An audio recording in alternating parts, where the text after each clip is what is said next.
بسم الله الرحمن الرحيم. الحمد لله وكفى وسلام على عباده الذين اصطفى. أما بعد، فقد قال الله تبارك وتعالى في القرآن المجيد والفرقان الحميد: وأعوذ بالله من الشيطان الرجيم. بسم الله الرحمن الرحيم. وقفينا على آثارهم بعيسى ابن مريم مصدقا لما بين يديه من التوراة وآتيناه الإنجيل فيه هدى ونور ومصدقا لما بين يديه من التوراة وهدى وموعظة للمتقين.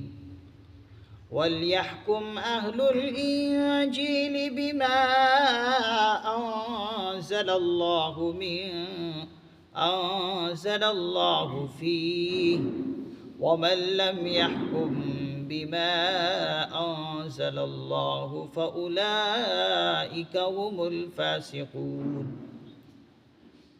وأنزلنا إليك الكتاب بالحق مصدقا لما بين يديه من الكتاب ومهيمنا عليه، فاحكم بينهم بما أنزل الله ولا تتبع أهواءهم عما جاءك من الحق. لكل جعلنا منكم شرعة ومنهاجا، ولو شاء الله لجعلكم أمة واحدة ولكن ليبلوكم فيما آتاكم فاستبقوا الخيرات. إلى الله مرجعكم جميعا فينبئكم بما كنتم فيه تختلفون. صدق الله العظيم. وقفينا على آثارهم بعيسى ابن مريم مصدقا لما بين يديه من التوراة، اور ہم نے ان پیغمبروں کے بعد حضرت عیسیٰ ابن مریم علیہ السلام کو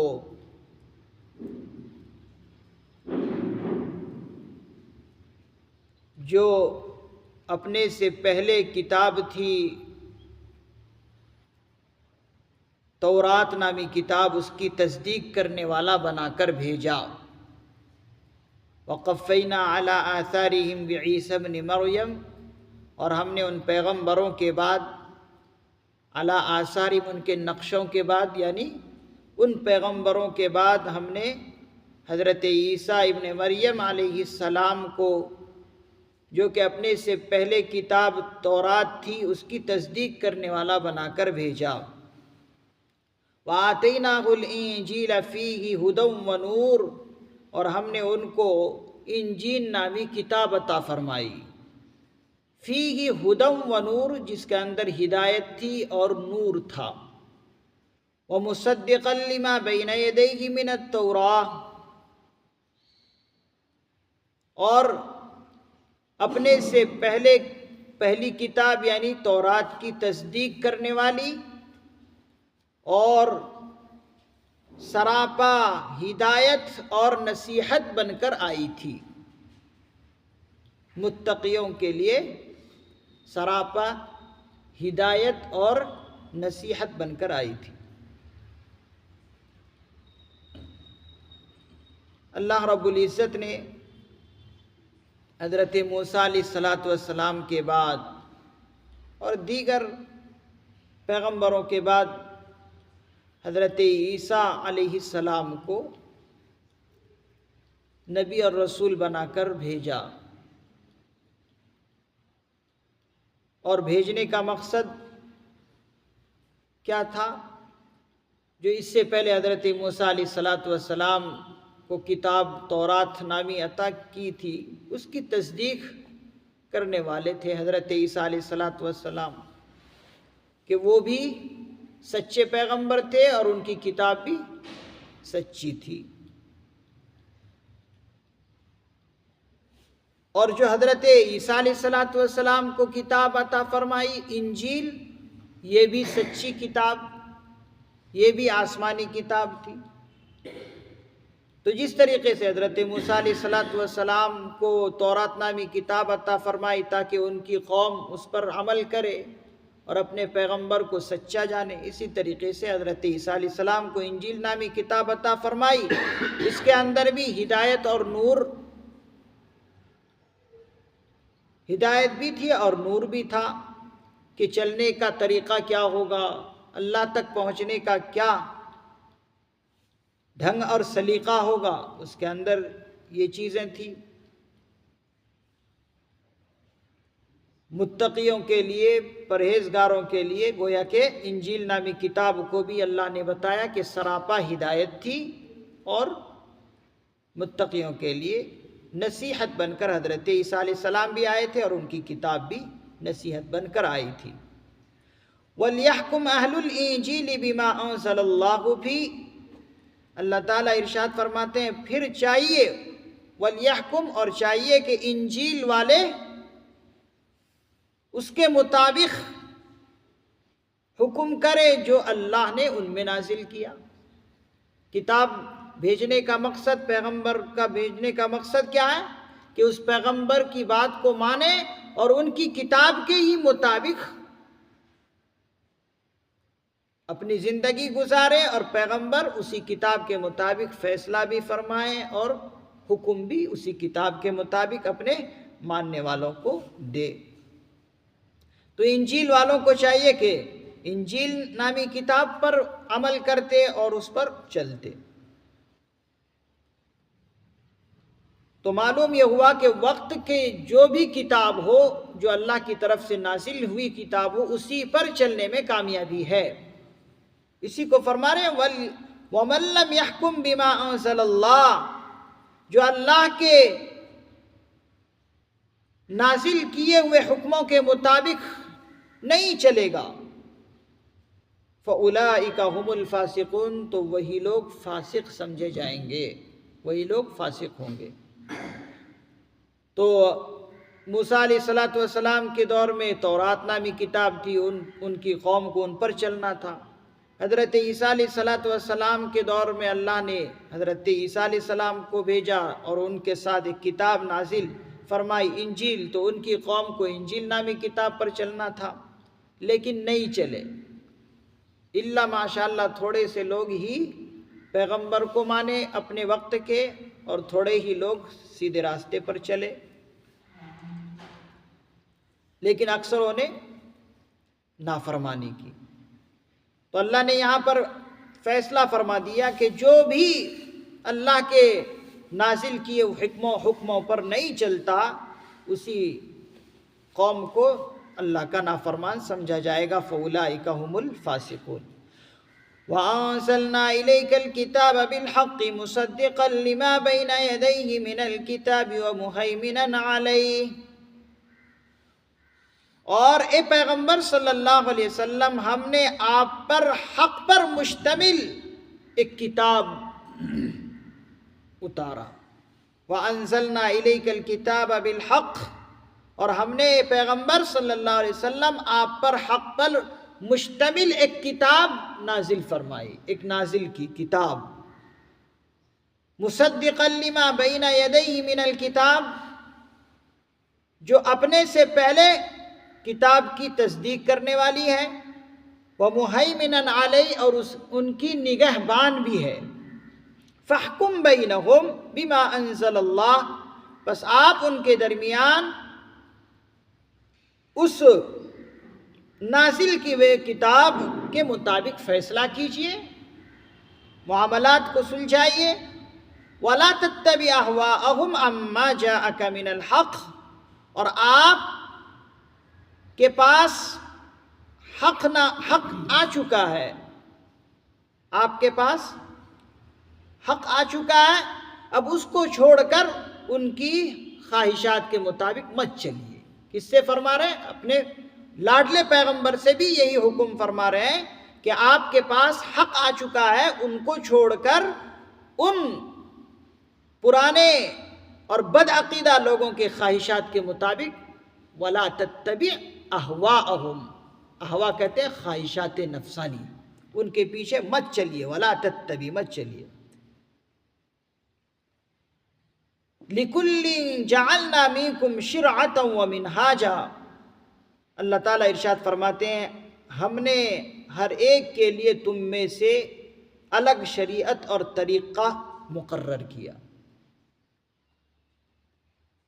وَلَوْ شَاءَ اللَّهُ لَجَعَلَكُمْ أُمَّةً وَاحِدَةً، اللہ تعالیٰ ارشاد فرماتے ہیں اگر اللہ تعالیٰ چاہتا تو تم سب کو امت واحدہ بنا کر چھوڑتے، اگر اللہ تعالیٰ چاہتے، لیکن وَلَكِنْ لِيَبْلُوَكُمْ، لیکن ایسا کیوں نہیں کیا؟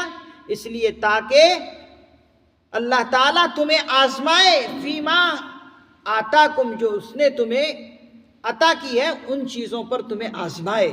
فاستبقوا الخیرات، بس تم نیکیوں میں سبقت کرو، آگے بڑھنے کی کوشش کرو۔ اس آیت کریمہ میں اللہ رب العزت نے اپنے لاڈلے پیغمبر صلی اللہ علیہ وسلم کو خطاب فرمایا اور اللہ کے پیغمبر صلی اللہ علیہ وسلم کی امت کو خطاب فرمایا کہ دیکھو دیگر نبیوں کو بھی ہم نے کتابیں دی، دیگر قوموں کو بھی ہم نے حکم دیا کہ اپنی اپنے وقت کے نبی پر حکموں کے مطابق چلو اور ان کی کتابوں کو مانو۔ اسی طریقے سے اے امت محمدیہ صلی اللہ علیہ وسلم ہم آپ کو بھی ایک کتاب دیتے ہیں اور وہ قرآن کریم نامی کتاب ہوگی، اور وہ پیغمبر اس کو لے کر آئیں گے، اور وہ کون ہوگا؟ محمد الرسول اللہ صلی اللہ علیہ وسلم ہوں گے۔ اب یہ کتاب جو قرآن کریم ہے ساری کتابوں کو منسوخ کرنے والی ہوگی، ساری شریعتوں کو منسوخ کرنے والی کتاب قرآن کریم ہوگی۔ جیسے یہ کتاب نازل ہوئی قرآن مجید، ساری کتابیں منسوخ ہوئی اور ساری شریعتیں منسوخ ہو گئی۔ اب جب یہ کتاب نازل ہو گئی، اب اس کتاب پر سب کو ایمان لانا ضروری ہے، اور اسی طریقے سے اس کتاب کے لانے والے پیغمبر جناب حضور اقدس صلی اللہ علیہ وسلم پر بھی ایمان لانا ضروری ہے۔ ایک بات تو یہ معلوم ہوئی، دوسری بات یہ معلوم ہوئی کہ یہ کتاب پچھلی کتابوں کی تصدیق بھی کرنے والی ہے کہ وہ ساری کتابیں کیا تھی؟ سچی تھی، اگرچہ ان کے اندر رد و بدل لوگوں نے کیا، لیکن جب تک وہ کتابیں صحیح تھی وہ کتاب اللہ کی طرف سے تھی۔ یہ کتاب پچھلی کتابوں کو رد نہیں کرتی کہ وہ سب کتابیں اچھی نہیں تھی، بلکہ یہ کتاب ان کتابوں کی محافظت بھی کرتی ہے کہ وہ کتابیں تورات نامی کتاب ہو، انجیل نامی کتاب ہو، زبور نامی کتاب ہو، اور بے شمار صحائف جو پیغمبروں پر اللہ تعالیٰ نازل کرتے رہے، ان تمام کتابوں کی تصدیق بھی کرتی ہے، تائید بھی کرتی ہے کہ وہ سب کتابیں سچی تھی۔ اب جب ایسی ہے تو اللہ کے پیغمبر صلی اللہ علیہ وسلم سے اللہ رب العزت ارشاد فرماتے ہیں کہ اب اس قرآن کریم کے ذریعے سے سارے مسائل کو حل کرنا ہے، جو بھی معاملات ہو اسی کتاب کو رہنمائی بنا کر سارے مسائل جو درپیش ہوں ان کو حل کرنا ہے۔ اور پھر فرمایا کہ پیغمبر آپ اسی کتاب ہی کو مانیں، اور آپ کی امت کے لیے بھی ضروری ہے کہ اسی کتاب پر چلیں۔ اس سے پہلے جو لوگ بد عقیدہ ہوئے ان کی خواہشات پر چلنے کی ضرورت نہیں ہے، وہ کیونکہ اپنی کتابوں کو نہیں مانے اس لیے وہ اللہ کے نافرمان ٹھہرے۔ اب آپ لوگوں کے لیے بھی ضروری ہے، اللہ تعالیٰ ارشاد فرماتے ہیں امت محمدیہ صلی اللہ علیہ وسلم سے کہ آپ لوگوں کے لیے ضروری ہے کہ آپ اور آپ کی امت اس کتاب کو مانے اور اس کتاب کے مطابق عمل کرے، کیونکہ حق آ چکا۔ اب حق آنے کے بعد اس کتاب کو چھوڑنا اور خواہشات نفسانی پر عمل کرنا یہ بہت بڑا جرم ہوگا، اس لیے کبھی بھی اس قسم کی حرکت نہ ہو۔ آگے فرماتے ہیں لِكُلِّ جَعَلْنَا مِنْكُمْ شِرْعَةً وَمِنْهَاجًا، یہاں پر بتا رہے ہیں کہ ہر زمانے میں الگ الگ تقاضے ہونے کی وجہ سے الگ الگ شریعتیں میں نے، اللہ تعالیٰ فرماتے ہیں میں نے دی تھی. ہر زمانے میں تقاضا الگ تھا، اس لیے شریعتیں الگ تھی. حضرت موسیٰ علیہ السلام کے زمانے میں ان کی شریعت الگ تھی، حضرت عیسیٰ علیہ السلام کے زمانے میں ان کی شریعت الگ تھی. تو جیسے جیسے تقاضے تھے ویسے ویسے شریعتیں میں نے مقرر کی تھی. اب اللہ تعالیٰ آگے فرماتے ہیں کسی کو ہو سکتا ہے کہ سارے نبیوں کو ایک ہی طریقے پر، ایک ہی شریعت پر کیوں نہیں جمایا اللہ نے، کسی کو ڈاؤٹ ہو سکتا ہے. تو اللہ تعالیٰ فرما رہے وَلَوْ شَاءَ اللَّهُ لَجَعَلَكُمْ أُمَّةً وَاحِدَةً، اگر ہم چاہتے تو ساری امت کو، چاہے وہ ہندو ہو، چاہے وہ چاہے یہودی ہو، عیسائی ہو، نصرانی ہو، سب کو ایک ہی طریقے پر ہم ملت واحدہ میں جمع کر سکتے تھے، لیکن کیوں نہیں کیا؟ اللہ تعالیٰ فرماتے وَلَٰكِن لِيَبْلُوَكُمْ، تاکہ ہم تمہیں آزمائیں کہ اچھا دیکھتے ہیں کہ شریعتیں بدلنے کے بعد تم میری باتوں کو مانتے ہو یا نہیں. اللہ تعالیٰ ارشاد فرماتے ہیں شریعتیں الگ الگ دینے کا مقصد اور منشا یہ ہے کہ اصل میں کسی بات پر اور کسی عادت پر یا کسی حکم پر چلنے میں کامیابی نہیں ہے، بلکہ اللہ نے جس طریقے کو رائج کیا ہے اس رائج طریقے کو تم مانتے ہو یا نہیں، یہ آزمانا تھا. کوئی زمانہ یا کوئی حکم اصل اس کے اندر یہ نہیں ہے کہ اسی کی عبادت کی جائے، بلکہ اللہ تعالیٰ کیا حکم دے رہے ہیں اس حکم کو دیکھنا ہے کہ اس پر بندے چلتے ہیں یا نہیں. اب مثال کے طور پر نماز ہے، نماز ایک بہترین چیز ہے. اب ہر وقت انسان نماز نہیں پڑھ سکتا. معلوم یہ ہوا کہ نماز ہے اچھی چیز، لیکن نماز پڑھنا اسی وقت ضروری ہے جب اللہ کا حکم ہو. تو تقدس کس کے اندر ہے؟ تقدس اللہ کی بات کے اندر ہے کہ اس بات کو مانا جائے یا نہیں مانا جائے. اب ہر وقت آپ نماز نہیں پڑھ سکتے. سورج نکل رہا ہے، سورج نکلنے کے ٹائم میں آپ نماز نہیں پڑھ سکتے. تو جبکہ بہترین چیز تھی نماز، پڑھی جا سکتی تھی سورج نکلنے کے ٹائم میں، بہترین چیز ہے، لیکن اصلاً نماز کے اندر خوبی نہیں ہے.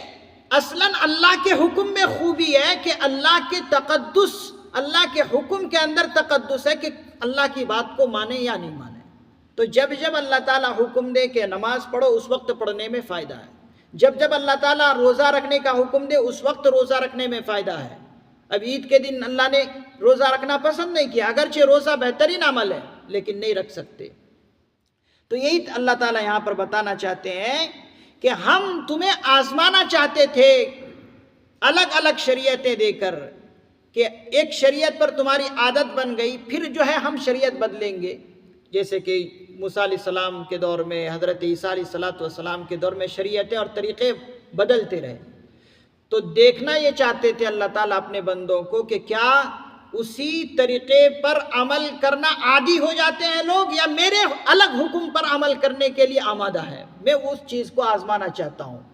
تو اللہ تعالیٰ نے اسی لیے شریعتیں بدل بدل کر بندوں سے آزمایا ہے کہ عادتیں تمہارے لیے افضل ہے یا میرا کہنا تمہارے لیے افضل ہے، وہ دیکھتے ہیں. اس لیے اللہ نے طریقے بدلتے رہے. اب جب شریعتیں بدلتی رہی تو اللہ تعالیٰ فرماتے ہیں فاستبقوا الخیرات، اب جو میں حکم دوں ان حکموں پر جو ہے تم آگے بڑھنے کی کوشش کرو، نیکیوں میں آگے بڑھنے کی کوشش کرو. إِلَى اللَّهِ مَرْجِعُكُمْ جَمِيعًا فَيُنَبِّئُكُمْ بِمَا كُنْتُمْ فِيهِ تَخْتَلِفُونَ.